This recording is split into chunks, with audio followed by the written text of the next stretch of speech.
Today's October 13th, 2011, a year and a week after Jimmy passed away. And this is part two of some videos that I took. I'm going to combine them and put them out on Facebook with help from one of his cousins who signs on to Facebook. And when his cousins and his family, when we all gathered for his funeral mass October 16th, we had an indoor affair, a small affair, at J&R Smokehouse in Wing Gap, and his cousins had come, and his aunts and uncles had come hundreds and thousands of miles. Some people flew from, a lot of people there were. Some people flew from Texas, and people came from Virginia, and so I needed to have an indoor place for them. And also, what I did is with my sister Noe, we created this book that was the first series of photos. And this is the last page of the book, and then I'm going to go ahead and do some video, take a video of some of the photos I have of Jim. This is my, I call it my internet electronic cross by the road. We see parents or people, families, when they lose a loved one on the highway, they go and they put a cross there. And you drive by for months and years, and maybe there's a soggy teddy bear. Well, this is an internet electronic cross for Jimmy Malone, who passed away October 6, 2010, and there's no soggy teddy bear. Here's a note from Jim. Barely you can read it. I am going down to field. Jim. And the wonderful thing about Penardsville was a block and a half away from our home was the field. And the field was, it had 3 softball fields with some bleachers. And there was also some neat little area of woods there so that the guys could ride their bikes. And across the street were some residences, so there were always grown-ups and parents keeping an eye on the kids at the field. And it was a wonderful time in America and in a small town that you could let your kid walk down to the field on, by himself, and you could hear them down there playing.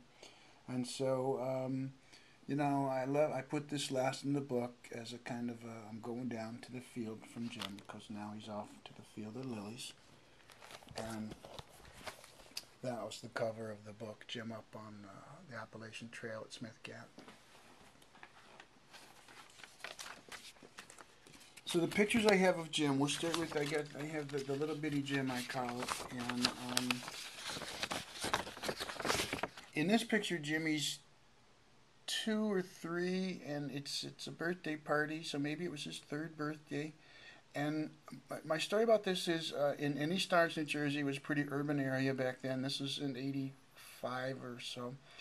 And we wanted Jim to get a lot of exercise. I'm pretty sure this is before we found out about the CF. And so we put blocks on his big wheel and padded the seat, because he was not quite big enough to ride it. But by padding the seat and putting the blocks, he was able to do that.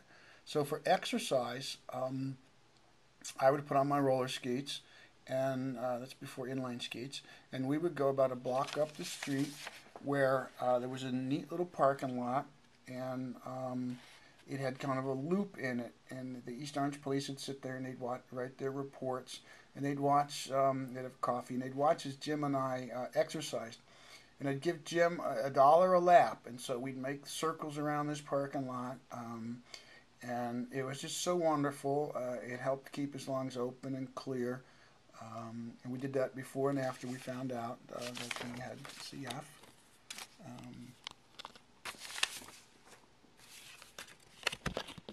This is a picture of Jim. He's you can barely see him. We didn't have good cameras back then. He's feeding some sheep or lambs. Lambs are baby sheeps. And that's the big horse named Andy. And his grandparents taught him a lot about the farm that they lived on down there. And he learned how to ride that horse, and he learned a lot there. You might have heard about that in the other video. This is June of 2007. Maybe the horse's name was Bootsy, according to the thing. I thought it was Annie. And one thing you'll see on these videos is Jimmy outdoors a lot. Here he is, and obviously it's winter because we've got some nice snow on the ground there. And he's got his gloves and his hat on, so he's working out. And it was just so wonderful for him that he was always outdoors, and kept him nice and healthy. Again, we didn't have the best cameras back then. Here's my Easter Bunny shot of Jimmy. I took this. He was 4 years old. He had been at Mrs. Miller's daycare there before they went to kindergarten. And after I took the picture, he says to me, "Dad, there's a man in that costume."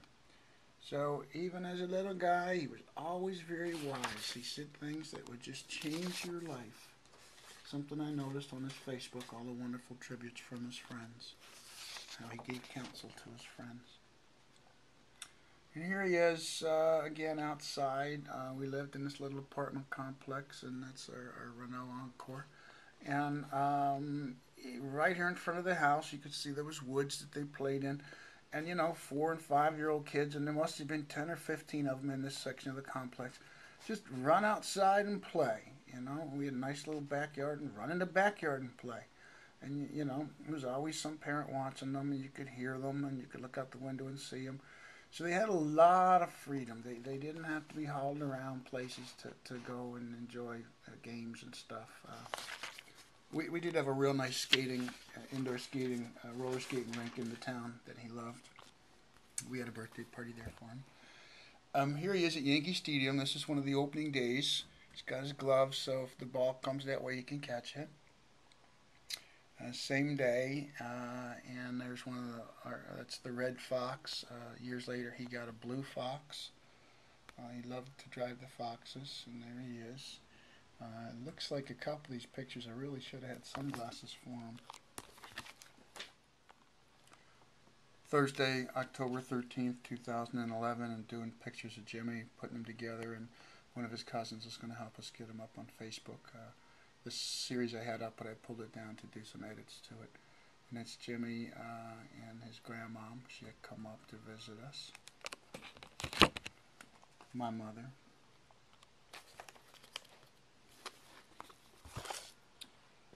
About Yankee Stadium again, and here's, obviously it's pretty cold. I remember this being opening day, and he's got on a snowsuit, and look at the crowd there. And so crowded, we could only get tickets. You want to talk about nosebleed section? That's where we were. And down here, our buddy Don Mattingly, number 23, and I can see that there's the bat. Again, we didn't have the best cameras back then. Well before digital photography. Speaking of the Yankees, I've got on a Yankees cap there. And this is out at Evergreen. I think this is our first time at Evergreen. And we're fishing. It's a stocked lake kind of thing.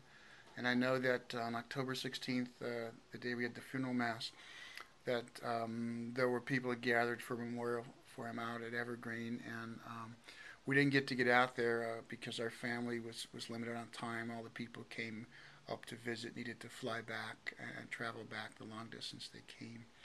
But again, Evergreen was a really important part of Jimmy's life. He hung out there in the summers. He had a friend whose parents had a camping trailer off in the woods, and he'd go and spend a night or two there, and they'd ride their bikes around the campground, and just the old-fashioned kind of life that this young boy led. He was just blessed.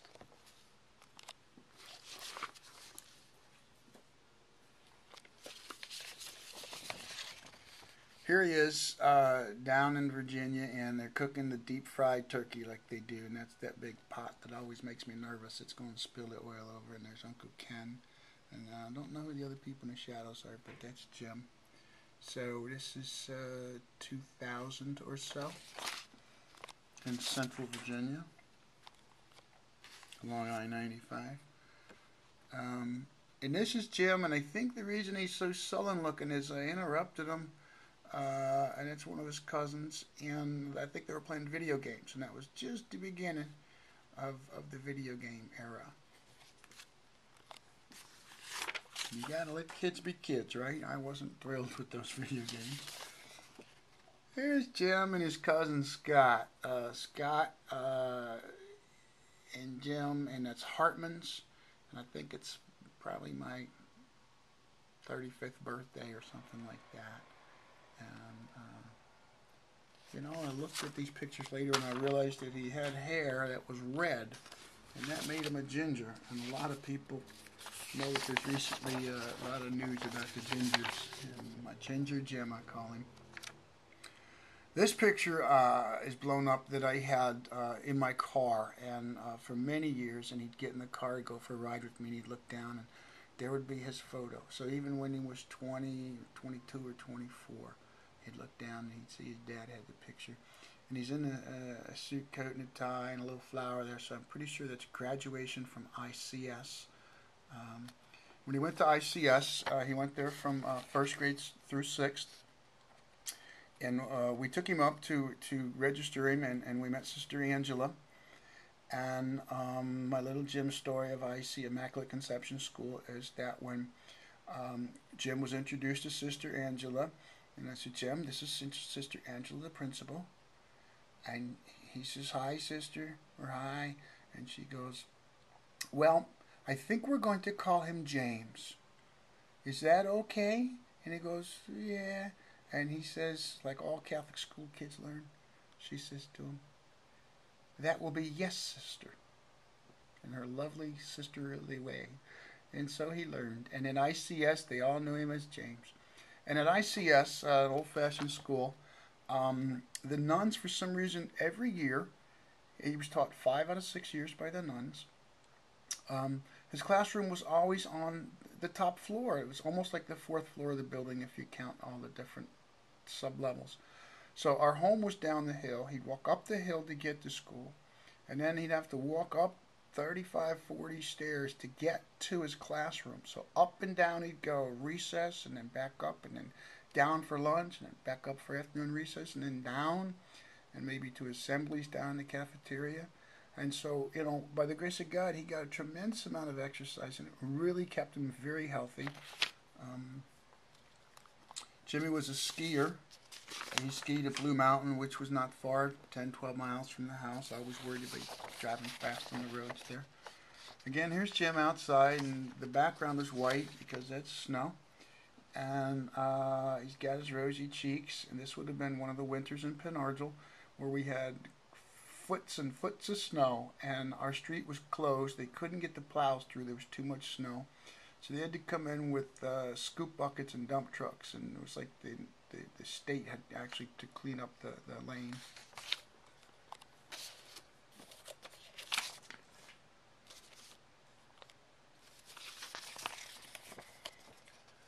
This is Jim. We're in New York City, and in the background you'll see that's like a New York City playground where, you know, the kids play basketball, and you see that in the movies, but it really wasn't like that. We're sitting at a bench taking a rest. We were in to see a documentary in Greenwich Village at the Angelica Film Center, and it was about R. Crumb, the comic artist who made the Freak Brothers comics. This picture, Jim, same day, we were walking down the street, and I said, oh my God, there's the trade centers.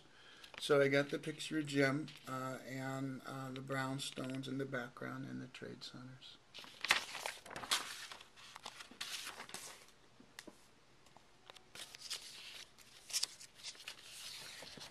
Same day, he's pretty tired, and the point of this picture, he's just got on a Giants jacket. You know, all you guys wore those Giants jackets back then, unless you were Eagles fans.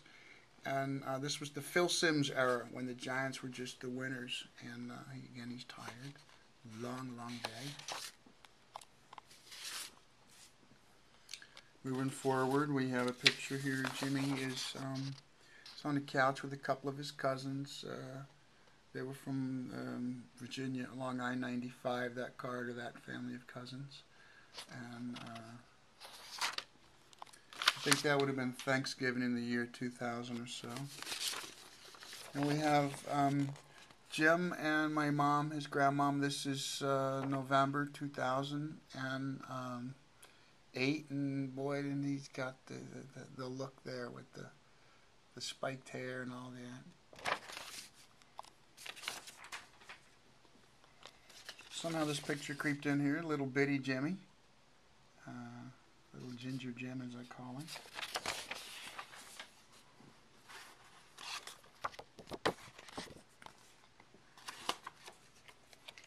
Here's a picture Jimmy's on his Uncle Ken and Aunt Noel's boat. That's Barnegat Bay. I don't know if they caught anything.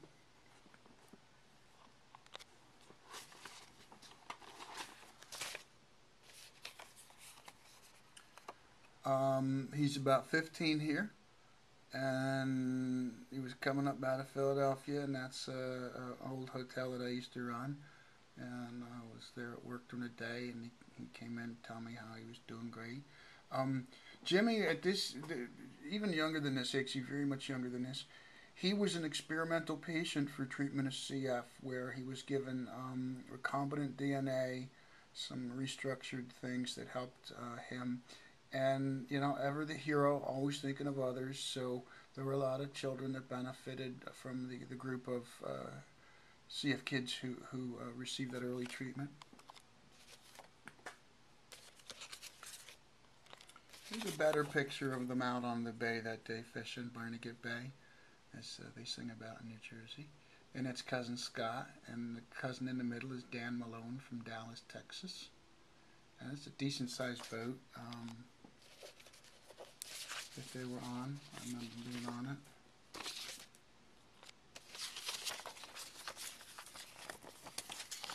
This is Jimmy's in the jacuzzi in Freehold, and this is March 21st, 2010, one of the last pictures we have of Jimmy. And his Uncle Ken was throwing down some awesome barbecue ribs. Aunt Noella and Uncle Ken always throw down some fantastic meals and give us all a place to go and hang out. And Jim posted on Facebook that day that something was excellent, whether it was his excellent barbecue or sitting in the jacuzzi, what we call it Jim's most excellent day. Kind of a joke on the Bill and Ted movies of back in the 90s.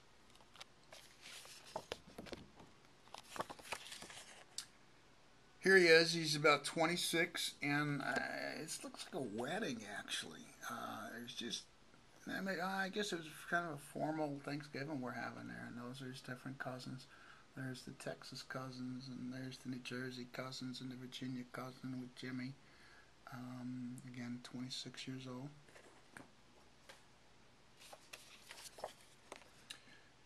This is Jim and Grandma, my mom, and you know, as he got a little older, he was tired. This was a long day, and, you know, he would have been up early to travel into Jersey. This was, again, spring of 2010, and he spent, you know, I don't know why we seated him next to his grandma, but they did each, he passed away within 3 months of each other, and Grandma had breathing issues, so he was always advising us how to take good care of her. This one slipped in. Immaculate Conception, first honors, James Malone, 3rd grade, June something, 1991, I think. Sister Felisa. And he had one sister, Sister Luz. So I remember that Sister Luz, Sister Felisa, Sister Angela. I don't remember the other sisters' names. I love to include this picture. Again, it's November 2008. And I'm a South Park fan. I know Jimmy likes South Park and Simpsons. And recently there's an episode, and it was out before Jimmy passed away. I think it was. And where Jersey comes to South Park. And Kyle Broflovsky's family's from New Jersey. And Kyle metamorphs into a Jersey guy. And if anybody ever looks at that show, you'll see that this is exactly the look that Jimmy had with the necklace and the spiked hair. And I'm going to close this on a flower.